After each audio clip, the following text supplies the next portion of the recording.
असलकुम। तो कैसे हैं आप सब? Today my topic is how I aced my NR exam. So I divided into the 5 steps. सबसे पहले, घबराना बिल्कुल नहीं है। जी हाँ, आप बहुत प्रेशर ले रहे होंगे, ख़ास तौर पे एफएमजीस के एमडी कैट भी नहीं दिया, लेकिन गाइस आप लोग पढ़ के ही आए हो ना इधर तक, तो सबसे पहले बिल्कुल भी घबराना नहीं है। 5 साल आपने पढ़ा ही है ना, उसी में सही है। बेसिक स्ट्रॉन्ग है तो मुश्किल नहीं है आपको, लेकिन अगर नहीं भी पढ़ा तो भी घबराने की ज़रूरत नहीं है। Second step is focus. जी हाँ, जब भी आप स्टडी करें फ़ोकस रखें। अगर आप मोबाइल या कोई और कोई और इलेक्ट्रॉनिक मीडिया से पढ़ रहे हैं, तो कोशिश करें अपनी जो हसल-बसल हैं या जहाँ से नोटिफ़िकेशंस आएँ, तो उन चीज़ों को म्यूट रखें। बाकी ऐसे एनवायरनमेंट में रह के पढ़ें जहाँ पे आप फ़ोकस कर सकें। और आपको फ़ोकस कैसे रखना है? तो फोकस के लिए आप यूज़ कर सकते हैं पोमोडोरो टेक्निक। यानी कि आपको कंसिस्टेंट रहना है, जो कि मेरा थर्ड स्टेप है।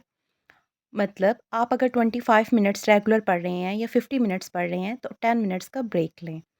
आपको डेली 7 टू 8 आवर्स पढ़ना है और आपको वो चीज़ें लर्न भी करनी है। अगर आप कंसिस्टेंटली पढ़ते रहेंगे तो आप तो भूल जाएंगे ना। तो इसलिए 50 मिनट्स आपने रेगुलर पढ़ना है, उसके बाद दरमियान में 10 मिनट्स की ब्रेक लेनी है। उसमें आप कुछ भी कर सकते हैं। नमाज़ के लिए ब्रेक ले सकते हैं। नेक्स्ट स्टेप इज़ आपने अपना गोल फिक्स करना है। ये कभी मत सोचें कि आप इसलिए अपना एग्ज़ाम एस करना चाह रहे हैं कि आपने कल को बहुत से पैसे कमाने हैं। ऑब्वियसली वो तो कमाने ही हैं, लेकिन उससे ज़्यादा ज़रूरी है कि आपका गोल ये होना चाहिए कि आपने पेशेंट्स को ट्रीट करना है और एक आपने अच्छे डॉक्टर बनना है। कहते हैं ना, इन्नमल अमालु बिन्नियात, यानी कि अमाल का दारोमदार नियतों पे है। आप अपनी नीयत अच्छी रख के चलें, इंशाल्लाह आप अपना गोल अचीव कर लेंगे। Most important step is revision. जी हाँ, आपको बार बार रिवाइज करना है। आप लर्न करें, रिवाइज करें, लर्न करें, रिवाइज करें। इस तरह से ये होगा कि आप जो चीज़ें आपको याद हैं, वो आपको बहुत अच्छे से वो आपकी फिंगर टिप्स पे आपको याद हो जाएँगी। मतलब आपको ये नहीं होगा कि अच्छा वहाँ पे क्या था, वहाँ पे क्या था। स्पेशली ख़ास तौर पे आप कोई अगर डिज़ीज़ पढ़ रहे हैं, तो उनके साइन सिम्पटम्स जो हैं या कोई और चीज़ें हैं, इस तरह से आप उनको मिक्स नहीं करेंगे। मैं आपको ये नहीं कह रही कि आपने बुकवर्म बनना है और with the slithery movement of worm आप ये एग्ज़ाम एस बिल्कुल नहीं कर पाएँगे। तो आपको पोमोडोरो टेक्निक लाज़मी अपनानी है। इससे ये होगा कि आप फ्रेश रहेंगे और आप अच्छे से चीज़ें रिटेन कर पाएँगे। चलें अब आते हैं, टाइम थोड़ा रह गया है तो तैयारी कैसे करनी है।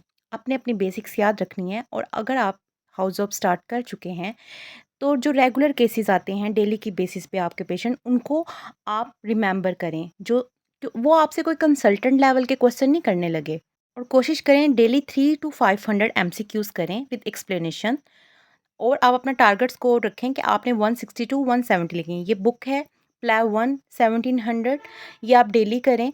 ठीक है, इसमें से आप एमसीक्यूज़ अपने करें। और अगर आपके ये बहुत अच्छे से तैयार हो गई है, तो फिर आप जेम्स और दूसरी book NRE made easy by doctor हाफिज़ आतिफ़, वो भी कर सकते हैं, क्योंकि उसमें बहुत अच्छी एक्सप्लेनेशन दी हुई है।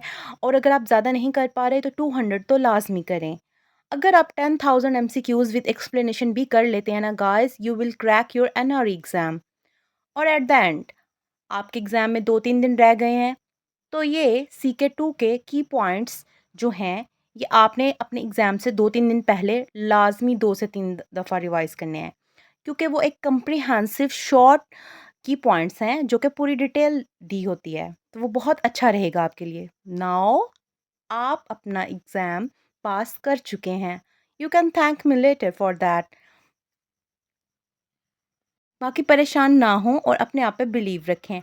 आई होप ये आपको बहुत मदद करेगी अपना एग्ज़ाम एस करने के लिए। Thank you very much.